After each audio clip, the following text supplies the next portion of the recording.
Welcome to this first video about anamnesis and medical history taking. Anamnesis is a key skill of medical examination that is essential to figure out what your patient needs and what he or she suffers from. You will also learn about some contraindications that will tell you what kind of therapy won't be applicable.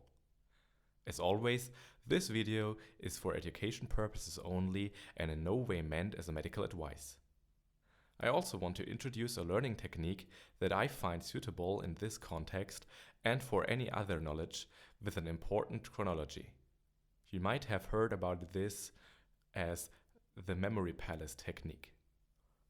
We will use this memorizing concept along with introducing a basic anamnesis of acute somatic suffering.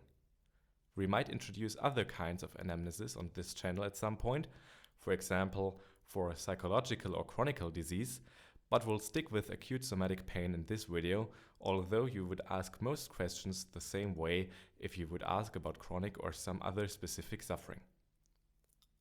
First, to make it possible for you to go along with the video, pick a route that you walk or drive frequently. Your way to work would be perfect. I myself picked the route from my home to the next train station where I live. The basic concept of this ancient memory technique is to use certain places or spots on your way as hooks for a subject. Then you can combine each spot on your route with a certain item you want to memorize. If you're in the situation of an examination, then you can just walk along your chosen path and recall each item. Our brains are great at keeping geographic data of our environment in mind because this was a key skill to survive before Alphabet introduced Google Maps. Although most of us are certainly not as good at memorizing complicated routes anymore due to the name tool, even a smartphone can't change neurostructures that have been working for millions of years, so the mind palace technique is still working for most people. If I go through an anamnesis conversation, especially when I focus on the very structure in an examination, I start, when I use the mind palace technique, in my boot room. I start by introducing myself as a medical student that would like to collect already some data to work on. Of course, you just insert what's right in your position. Then I go in my mind to my door and open it with the question, "How are you feeling today?" The best is to combine each hook you have with a vivid picture. It can even be completely absurd, that might even make it more memorizable. In this case, I connected the picture of opening the door with the metaphor of opening myself towards the patient and his or her feelings by asking, "How are you feeling today?" This is of course not a specialized question at all, but it's a good start to signalize to the patient that you're interested in his or her situation and that you're here to investigate the cause of the suffering. The next step I go in my mind is in the hallway of the house I live in. There are some mailing boxes inside pretty close to my door, so the mailing boxes are my next hook to ask a more concrete question. What brings you here? The patient might be here due to a certificate of referral that has arrived by mail. Again, this is just a trick to make sure I have some kind of meaningful connection between what I'm going through in my mind and the actual anamnesis. If you adopt that technique, what I recommend for every subject that you need to memorize in a certain order, you will replace all I'm saying with your individual hooks. You might even want to tune your mind palace up with some really absurd pictures. Some neurologists that have taught this technique even recommend putting a sexual or violent scene in connection with your learning item at each hook because our brains are evolutionarily trained to take these matters extremely seriously. Everything connected with them used to be essential to survive.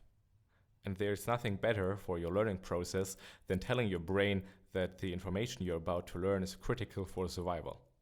We won't apply that additional improvement of the technique here, but it's up to your fantasy to do so.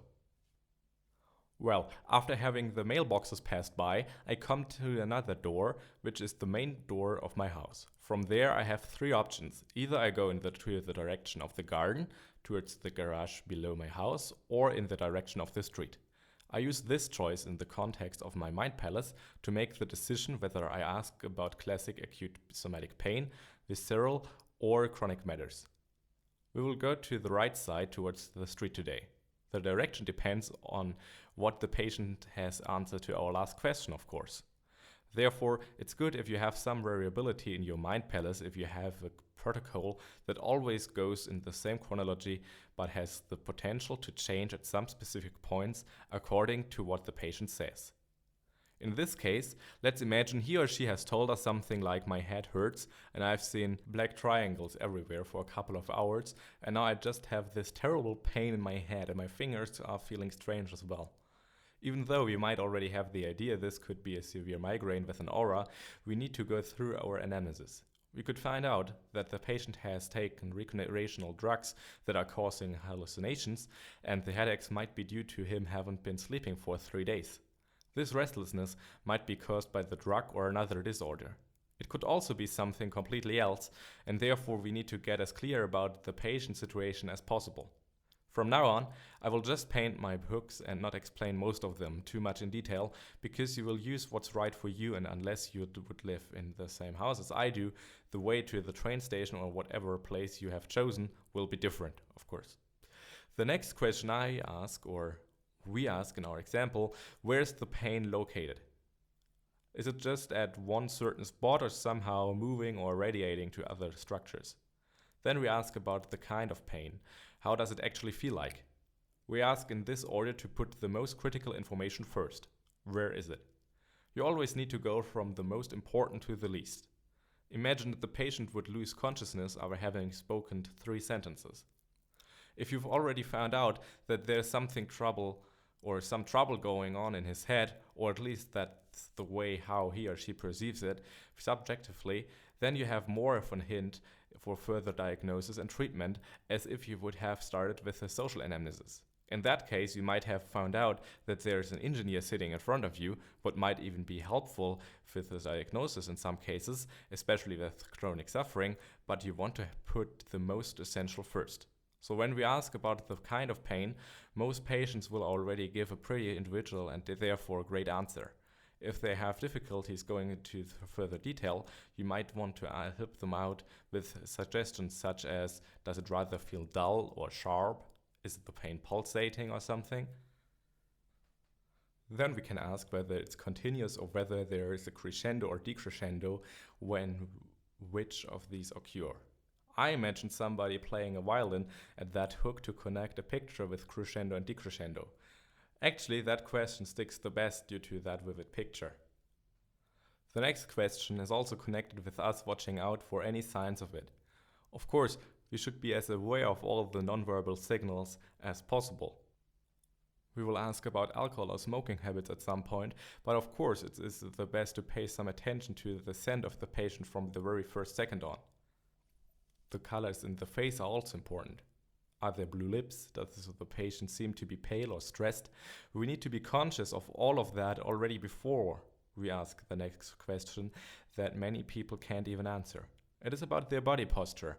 Are they in some kind of a relieving posture? Can they still stand upright? We might ask that or just notice it. That depends a bit on the patient or his or her communication skills, and also on the actual problem. It will be way more important for somebody with an orthopedic problem than somebody with a headache, but even those patients might have difficulties to keep their spine erect if they are in serious pain. You can also ask whether there are some movements or postures that exacerbate or improve their condition. This would be relevant in our example. If our patient had tension headaches, he would have a chance to improve by exercising. In case he has a migraine, they would get worse. Then we also ask about their level of pain. In terms of pain, it's important to know that it's always a subjective category, which means whatever the patient says is right. We can't understand the sensations that lead to the suffering of the patient from his perspective. So we need to trust in what he or she says, as long as there is no justified reason to have the suspicion that the patient is keen on getting a certain kind of painkiller. In that case, it's getting difficult. In general, a good way of quantifying subjective sensations such as pain is a numeric scale. What is your pain on a scale from 1 to 10, if 1 means no pain at all and 10 stands for a level of pain that nobody on earth could stand without jumping out of the window? You might not want to explain it that way to a child or somebody that seems to be emotionally unstable, but it happens from time to time that you have a patient that sits relaxed on their bed and say 10. Then a drastic explanation of the actual meaning of 10 might be indicated. If you have patients with a language barrier or children or anybody else that is unlikely to be reached by a numeric scale, there are also some picture-based scales with smileys or faces that represent each state of pain. Communicating with the patient at eye level is key. We will continue at this point next week on Thursday with the following questions that are needed to conclude the anamnesis. Thank you for watching. As always, you'll find a Notion page for active recall in the description down below. Have a great learning experience.